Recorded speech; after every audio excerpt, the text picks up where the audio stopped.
ಉದ್ಘಾಟನೆಯನ್ನು ಮಾಡಿರ್ತಕ್ಕಂಥ ನಿಮ್ಮೆಲ್ಲರ ನೆಚ್ಚಿನ ಶಾಸಕರಾದಂಥ ಸಮೃದ್ಧಿ ಮನ್ನಾ ಸರ್ ಅವರೇ, ಈ ಒಂದು ಮೊದಲಿಗೆ ಮಹಿಳಾ ಡೈರಿ ಪ್ರಾರಂಭ ಆದಾಗ ನಾಗರಾಜ್ ಅಣ್ಣ ಹೇಳ್ತಾ ಮಹಿಳಾ ಡೈರಿ ಮಾಡೋಣ ಇವರಲ್ಲ ಅಂದರೆ ನಾನು ಹೇಳ್ತಾ ಇದ್ದೆ, ಅಣ್ಣ ನಮ್ಗೆ ಓಟ್ ಬರಲ್ಲ ಏನೂ ಇಲ್ಲ, ನೀವು ಯಾಕೆ ಅದಕ್ಕೆ ಹೆಚ್ಚಿಗೆ ಒತ್ತು ಕೊಡ್ತೀರಿ ಅಂದಾಗ, ಓಟ್ ಅಲ್ಲಪ್ಪ ಮುಖ್ಯ, ಏನು ನಮ್ಮ ಒಕ್ಕೂಟದಿಂದ ಮಹಿಳಾ ಡೈರಿಗಳೇನಿದೆ ಅದಕ್ಕೆ ಹೆಚ್ಚಿನ ಒಂದು ಸವಲತ್ತು ನೀಡ್ತದೆ. ಸಾಮಾನ್ಯ ಮಹಿಳೆ ಡೈರಿಗಿಂತ ಮಹಿಳಾ ಡೈರಿಗೆ ಹೆಚ್ಚಿನ ಒಂದು ಸವಲತ್ತು ಸಿಗುತ್ತೆ, ನಮ್ಮ ರೈತರಿಗೆ ಅದು ಉಪಯೋಗ ಆಗುತ್ತೆ. ಆ ಒಂದು ಕಾರಣದಿಂದ ನಾವು ಮಹಿಳಾ ಡೈರಿಗಳು ಮಾಡಲೇಬೇಕು ಅಂತ ಹೇಳ್ಬಿಟ್ಟು ಅವರು ನಮ್ಮ ಒಂದು ತಾಲೂಕಿನ ಅಭಿವೃದ್ಧಿ ದೃಷ್ಟಿ ಇಟ್ಕೊಂಡು ಅವತ್ತಿಂದ ಮಾಡ್ಕೊಂಬಂದಿದ್ದಾರೆ ಆ ಒಂದು ನಾಗರಾಜಣ್ಣವರೇ. ಮತ್ತು ಇವತ್ತು ಈ ನಮ್ಮ ಭಾಗದ ನಿರ್ದೇಶಕರಾದಂಥ ಶ್ಯಾಮೇಗೌಡ್ರೆ, ನಿಮ್ಮೆಲ್ಲರ ನೆಚ್ಚಿನ ವಕೀಲರು, ಮಾಜಿ ತಾಲೂಕ್ ಪಂಚಾಯತ್ ಸದಸ್ಯರಾದಂಥ ಶ್ರೀನಿವಾಸ ರೆಡ್ಡಿ ಅವರೇ, ನಮ್ಮೆಲ್ರಿಗೂ ಚಿರಪರಿಚಿತರಾಗಿರ್ತಕ್ಕಂಥ ನಮ್ಮ ಗ್ಯಾಸ್ ಶ್ರೀಧರ್ ಅವರೇ, ನಮ್ಮ ನಾರಾಯಣ ಸಮ್ಮಣ್ಣವರೇ, ವೆಂಕಟಲಕ್ಷ್ಮಣ್ಣವರೇ, ಮುನಿಯಂಕಣ್ಣವರೇ, ಮತ್ತು ಈ ಒಂದು ನಾವು ಹಲವಾರು ಬಾರಿ ಏನು ಮಹಿಳಾ ನಿರ್ದೇಶಕರು ಹೋದ 5 ವರ್ಷದಲ್ಲಿ ನಾವೇನು ನೋಡಿದ್ವಿ, ಯಾವ ಸಮಾರಂಭಕ್ಕೂ ಹಾಜರಾಗ್ತಾ ಇರಲಿಲ್ಲ. ಆದರೆ ಇವತ್ತು ಮಹಾಲಕ್ಷ್ಮಿ ಮೇಡಮ್ನವರು ಎಲ್ಲೇ ಒಂದು ಡೈರಿ ಓಪನ್ ಇದೆ ಎಲ್ರಿಗಿಂತ ಮುಂಚೆ ಬಂದು ಅವ್ರು ಇರ್ತಾರೆ. ಅವ್ರು ಭಾಳ ಆಸಕ್ತಿ ಇದೆ.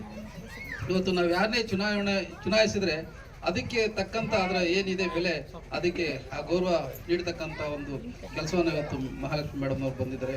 ಅವ್ರಿಗೂ ಸಹ ಇದು ಮಾಡ್ತಾ ನಮ್ಮ ಸ್ನೇಹಿತರು ಆಗಿರ್ತಕ್ಕಂಥ KP ಟ್ರಾವೆಲ್ಸ್ ಮಾಲೀಕರಾದಂಥ ಪ್ರಭಾಕರ್ ಅವರೇ, ಯೂನಿಯನ್ ನಿರ್ದೇಶಕರಾದಂಥ ಲಕ್ಷ್ಮಣವರೇ, ವಕೀಲರಾದಂಥ ನಾರಾಯಣಸ್ವಾಮಿ ಅವರೇ, DM ಕಿರಣ್ ಅವರೇ, ಕೊತ್ತಮಂಗಲ ವ್ಯವಹಾರ ಸೇವಾ ಸಹಕಾರ ಸಂಘದ ಅಧ್ಯಕ್ಷರಾದಂಥ ಬಾಲಕೃಷ್ಣ ಅವರೇ, ಎಲ್ಲ ನಮ್ಮ ಸನ್ಮಿತ್ರರೇ ಮತ್ತು ಎಲ್ಲ ಕೊತ್ತಮಂಗಲ ಗ್ರಾಮದ ಅಣ್ಣ ತಮ್ಮಂದರೆ ಅಕ್ಕ ತಂಗಿರೇ, ಈಗಾಗಲೇ ನಮ್ಮ MLA ಅವರು ನಮ್ಮ ಗ್ರಾಮ ಅಂತ ಹೇಳ್ಬಿಟ್ಟಿದ್ದಾರೆ. ನಾವಿನ್ನೇನು ಹೆಚ್ಚಿಗೆ ಹೇಳೋಷ್ಟಿಲ್ಲ. ನನಗೂ ಸಹ ರಾಜಕೀಯವಾಗಿ ಹೆಚ್ಚಿನ ಒಂದು ಶಕ್ತಿ ಕೊಟ್ಟಿರ್ತಕ್ಕಂಥ ಗ್ರಾಮ ಯಾವುದಂದರೆ ಅದು ಕೊತ್ತಮಂಗಲ. ನಾನು ಯಾವಾಗಲೂ ಹೇಳ್ತಾ ಇರ್ತೀನಿ, ನಲ್ಲೂರಲ್ಲಿ ನನಗೆ ಎಷ್ಟು ಗೌರವ ಇದೆ ಅದಕ್ಕಿಂತ ಹೆಚ್ಚಿನ ಗೌರವ ಈ ಕೊತ್ತಮಂಗಲ ಗ್ರಾಮದಲ್ಲಿ ಎಲ್ಲರೂ ಪಕ್ಷಾತೀತವಾಗಿ ಎಲ್ಲರೂ ನನಗೆ ಆ ಗೌರವವನ್ನು ಕೊಡ್ತಾ ಇರ್ತಾರೆ. ಅದೇ ಕಾರಣಕ್ಕೋಸ್ಕರ ನಾವೇನೇ ಕಾರ್ಯಕ್ರಮ ಬಂದರೂ ಇವತ್ತು ಏನು ಶಾಸಕರಾದ ತಕ್ಷಣ ಮೊದಲನೇ ಅವಧಿನಲ್ಲಿ ಹಣ ಯಾವುದೋ ಒಂದು 5 ಲಕ್ಷ ಬಂದಿದೆ ಅಂದ ತಕ್ಷಣ ನಾನೇನು ಮುನೇಶ್ವರ ದೇವಸ್ಥಾನ ರಸ್ತೆಗೆ ಅದನ್ನು ಮಾಡಿಕೊಡಿ ಸರ್, ನಾನು ಪ್ರಥಮ ಕೆಲಸ ಯಾವುದಾದ್ರೂ ಆಗಿದೆ ಅದು ಕೊತ್ತಮಂಗಲಕ್ಕೆ ನಾವು ಕೊಟ್ಟಿದ್ದು. ಇವತ್ತು ನಾನು ಬರ್ತಾ ಇರ್ಬೇಕಾದ್ರೆ ನಾವು ಮರ್ತಿದ್ವಿ ನೋಡ್ರಿ, ನಮ್ಮ ಶಾಸಕರು ಮಾಡ್ತಿದ್ದಾರೆ. ಶ್ರೀನಿವಾಸ ರೆಡ್ಡಿ ಅವರು ಹೇಳಿದ್ರು, ಅಲ್ಲಿ ಕೇಳಿದ್ರು ನಮ್ಮ ಇಲ್ಲಿಂದ ಮುನೇಶ್ವರ ದೇವಸ್ಥಾನದವರೆಗೂ ಇದಾಗಬೇಕಾದ್ರೇನು CC ರಸ್ತೆ ಹಾಕ್ಬೇಕಾದ್ರೆ ಎಷ್ಟಾಗುತ್ತೆ? ಕಾರಣ ಏನಂತಂದ್ರೆ ಕೊತ್ತಮಂಗಲ ಅಂತ ಎಲ್ಲೋ ರಾಜ್ಯ 3-4 ಸ್ಟೇಟ್ಗಳಿಂದ ಇಲ್ಲಿಗೆ ಬರ್ತಾರೆ. ಕೊತ್ತಮಂಗಲಕ್ಕೆ ಅದು ಗೌರವ ಬರಬೇಕು. ಅಲ್ಲಿ CC ರೋಡ್ ಹಾಕ್ಬಿಟ್ಟು ಒಂದು 5 ಮಾಸ ಹಾಕಿದ್ರೆ ಭಾಳ ಅದು ಚೆನ್ನಾಗಿರುತ್ತೆ ಅಂತ ಹೇಳ್ಬಿಟ್ಟು ಹೇಗೆ ಹೇಳಿದ್ರು. ಈ ಒಂದು ಗ್ರಾಮದ ಬಗ್ಗೆ ಅದೇ ರೀತಿ ಈ ಗ್ರಾಮದವರು ನಿಮಗೆ ಆಶೀರ್ವಾದ ಮಾಡ್ಕೊಂಡು ಬಂದಿದ್ದಾರೆ. ಅದನ್ನು ಋಣ ತೀರಿಸ್ಕೊಳ್ಳೋ ಥರ ನೀವು ಹೇಳಿದಿರಿ. ನಿಮ್ಮೆಲ್ರಿಗೂ ಧನ್ಯವಾದಗಳು. ಇದೆಲ್ಲ ಇವತ್ತು ಏನು ಡೈರಿ ಇಲ್ಲಿ ಆಗಿದೆ, ನಮ್ಮ ತಮ್ಮಲ್ಲೆಲ್ಲರಲ್ಲಿ ಒಂದೇ ಮನವಿ ಮಾಡ್ಕೊಳ್ಳೋದು, ಹಿಂದೆ ಏನಾಗಿದೆ ಅದು ಬೇಡ. ಇವತ್ತು ಒಂದು ಹಾಲು ಡೈರಿ ಏನಾಗಿದೆ ಇದನ್ನು ಉಳಿಸ್ಕೊಂಡು ಹೋಗ್ತಕ್ಕಂಥ ಜವಾಬ್ದಾರಿ ನಮ್ಮೆಲ್ಲರ ಮೇಲಿದೆ. ಇವತ್ತು ನಾವು ಯಾವುದೇ ಒಂದು ಖಾಸಗಿ ಡೈರಿ ನಾವು ಮಾಡಿಕೊಂಡ್ರು ಸಹ ಅದು ಎಷ್ಟು ದಿವಸ ಇರುತ್ತೋ ನಮ್ಗೆ ಗೊತ್ತಿಲ್ಲ. ಅದ್ರಲ್ಲಿ ಬರ್ತಕ್ಕಂಥ ಆದಾಯ ಏನಾಗುತ್ತೆ ಅಂತಂದರೆ ಅದು ನಿಮಗೂ ಗೊತ್ತಿರ್ತಕ್ಕಂಥದ್ದು.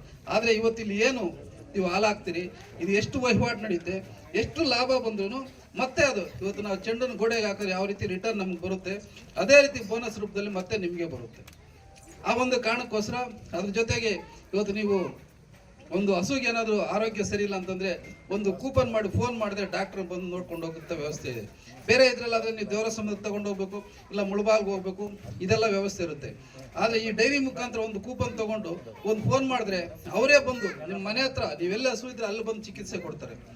ಅದ್ರ ಜೊತೆಗೆ ಅದಕ್ಕೆ ಏನು ಫಲವತ್ತಾಗಿರ್ತಕ್ಕಂಥ ಒಂದು ಇದೆ, ಫೀಡ್ ಏನು ಬೇಕಿದೆ ಅದೆಲ್ಲ ಕೊಡ್ತಾರೆ. ನಾನಾ ರೀತಿ ಸೌಲಭ್ಯಗಳು ಇವತ್ತು ಮೇಡಮ್ ಅವ್ರು ಹೇಳ್ತಾ ಇದ್ರು, ನೀವು ಕಂಪಲ್ಸರಿ ಇನ್ಶೂರೆನ್ಸ್ ಮಾಡಿಸ್ಬೇಕಂತ. ಆ ಇನ್ಶೂರೆನ್ಸ್ನು ಸಹ ಒಕ್ಕೂಟ ಬರೆಸಿ ನಿಮ್ಮಿಂದ ಸ್ವಲ್ಪ ತಗೊಂಡು ಮಿಕ್ಕಿದ್ದ ಹಣನೆಲ್ಲ ಒಕ್ಕೂಟ ಬರೆಸ್ತಾರೆ.